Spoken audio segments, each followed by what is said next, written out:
topic a little bit here. The keywords there are integral to getting good jobs. Right? If you take the word integral, what does integral mean? That you cannot do without. Right? Is it really integral? And good jobs. Good jobs is something that we define. A societal pressure defines what is a good job. We cannot do without a plumber. We cannot do without a farmer. But do we say they are good jobs? We don't. That is basically our biased mindset that says what is a good job and what is not. Right? And what do colleges do?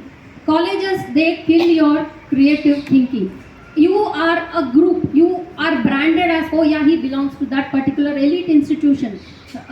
So you belong to a certain pedigree of people, right, who are bound to think in the same way. So your individuality as what you can achieve as an individual, it gets basically nipped in the bud. So that's what colleges, college environments do in our lives, right? And how many of us can say that the job that we are doing today is what we studied? Do we even have a remote, association with what we studied? Most of us at the higher end of IT and all will be doing only Excel and PPTs and sitting in meetings. How much of calculus? How much of the sweat that we put in learning the very complex formula and those things are coming handy. So our colleges actually making us get jobs. Yes, they do, but there is a catch there. That's what we are missing, right? It is because it's a lazy way. Companies, they don't want to do the hard work, right? They will just say, okay, he's from this college, he should be good. But in spite of that, they don't give you the interview letter. What they do, they put you through their own process.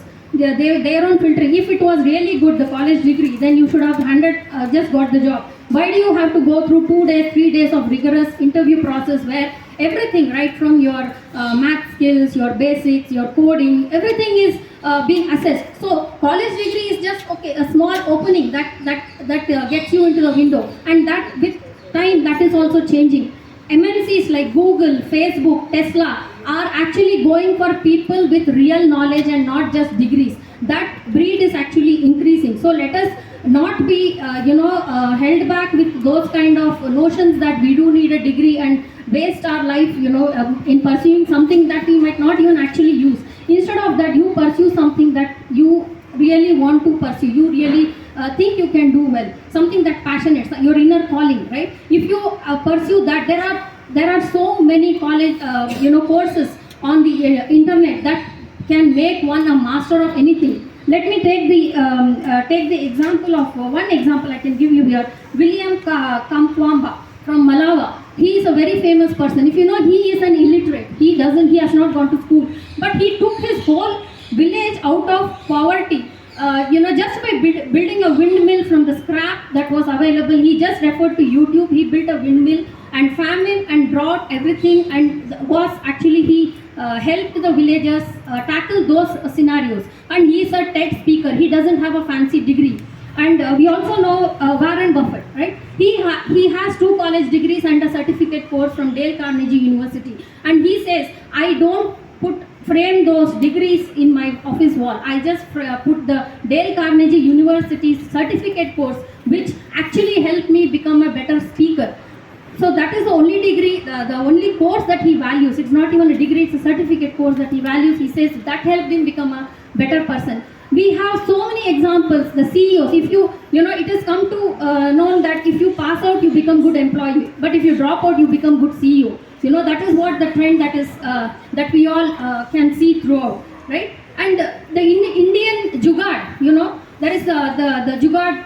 It all originates in villages because the uneducated youth, or maybe with a little bit of education, what they see a problem at hand. They have some resources which is available, and they immediately try to address the problem with whatever resources are available, and then those are being marketed out. There is a National Innovation Foundation, Dr. Anil Gupta. He had given out the statistics that there are 3.45 lakh tech ideas that have originated from such people from the rural background, of which many are getting patented. About 1,381 patents have been filed from such ideas. So our notion of job itself is something that we need to rethink. Are these jobs? Isn't an agriculturist a job? Isn't an actor a job? isn't a music teacher a job. Even commercial pilot, they don't need a college degree. There are so many jobs if you look around, right? You don't need to have a college degree to actually land a good job.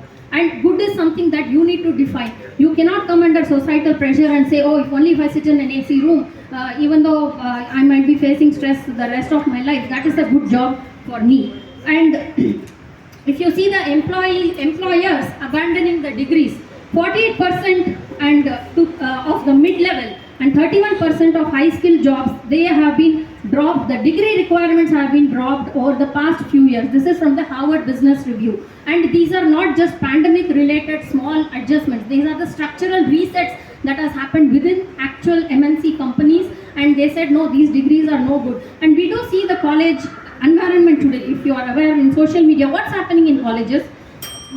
It is becoming a heaven for your political ideology. There are people who are getting kicked out, even professors. If you don't adhere to a particular ideology, you can no longer be a student or you can't even be a professor there. So let us not glamorize college degrees. They are just some safe paths for people who don't want to take risks. Thank you.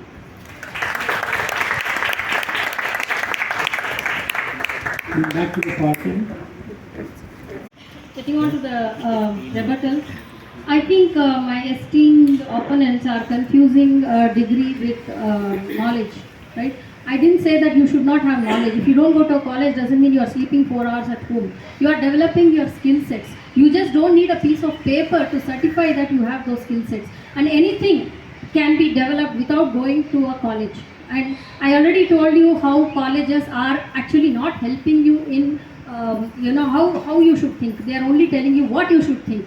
And lot of ideological issues are happening, especially in today's world, where that is being thrust upon the students. So if your creativity is killed at the school level, if a plant is dead, what are you doing at the college? By watering it, where is the water going? What is happening? Yeah, again, what you say could be some exceptions. But all the examples that I am giving you of people who are college dropouts who have done well, you cannot brush aside as exceptions, because there are too many of those exceptions which we have not been paying attention to, just because we want to feel safe in a space. Okay, this is the trodden path. Now you study, you get a job, you get married. Again, coming to marriage, which was not part of the topic, whether it helps you get married, but I'll tell you, this is actually making the caste divide more. The IIT and IIMs have a separate matrimonial sites for them. So IIT IIMs are actually the college degrees from IIT IIMs. They are saying that they don't want to marry elsewhere. So this is creating another caste in the society as a whole. I don't know how good or bad that is. I will leave it to you to think about it,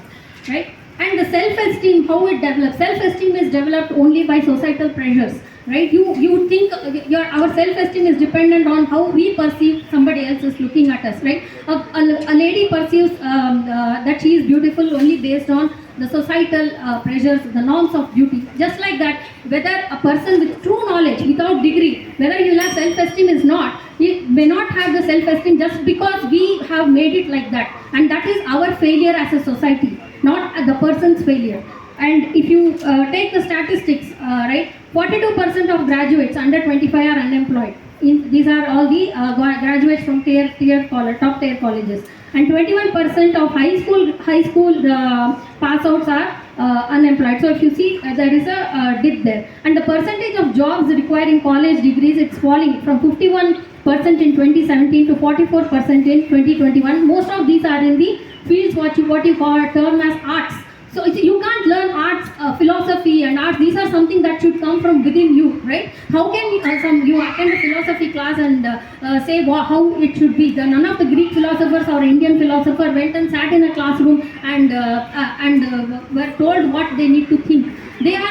And open debate forums can happen through common interest groups. In this era of social media, we still want to go to a small closed room and debate. That is something that's totally irrelevant, right? We can have common interest groups anywhere. We can create it. Even in South City, we have many common interest groups. These are all without the structure of college that is happening around us, right? You have Wright brothers, you have Jane Goodall, S. Ramanujam. Many such examples are there who did not have college degrees, and we revere them for their knowledge. So that is what we need to be looking at. Okay, thank you. Sasha, thank you.